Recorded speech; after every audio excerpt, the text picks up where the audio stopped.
நான் பல்வேறு கல்லூரிகளில் நான் இது போன்ற நிகழ்ச்சிகள் கலந்து கொண்டாலும் இது போன்ற மகளிர் கல்லூரிகளில் மகளிரால் மட்டும் நடத்தப்பட்ட கல்லூரிகளை பேசுவதை நான் பெருமகிழ்ச்சி அடைகின்றேன். ஏனென்றால் நீங்கள் தான் இந்த தேசத்தினுடைய வழிகாட்டிகள். பெண்கள் மூலமாக தான் இந்த நாட்டினுடைய விழிப்புணர்வு உங்களுக்கான முகஸ்துதியாக சொல்லவில்லை. ஒரு பெண் கற்றால் அந்த குடும்பமே கல்விதற்கு ஆரம்பித்துவிடும். நான் இந்த அளவுக்கு நிற்கிறேன் என்றால் எனக்கு காரணம் என்னுடைய தாயார் போலீஸ். எனக்கு சிறு வயதிலே கிட்டத்தட்ட 10ஆம் வகுப்பு சொல்லிக் கொடுத்த என்னுடைய ஆசிரியை, அதுக்கப்புறம் கல்லூரியில் பேராசிரியை எல்லாமே நான் மகளிர் சமூகத்திலுமே நான் பழகி வந்த காரணத்தினால் இதை சொல்கின்றேன்.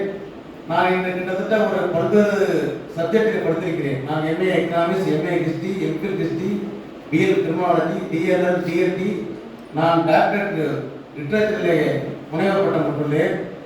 எல்லாத்திற்கும் காரணம், நான் இந்த இடத்தில் இருப்பதற்கு காரணம் என்னுடைய மகளிர் சமூகம் தான். என் தாய் முதல் ஆரம்பம். என் தாய் என்னுடைய மனைவி வழக்கறிஞர். இப்படி தொடர்ச்சியாக சொல்லிக் கொண்டே இருக்கலாம். ஆகவே அன்பு சகோதரிகளே, கல்விதான் நமக்கு விடியல். நம்மிடம் எல்லாவற்றையும் புரிந்து கொள்ளலாம், ஆனால் கல்வியை நம்மிடம் யாரும் பறிக்க முடியும் என்று கூறி நான் சப்ஜெக்டுக்கு வர விளைகின்றேன். இந்த தி கன்சூமர் ப்ரொடெக்ஷன் ஆக்ட் 1986 என்று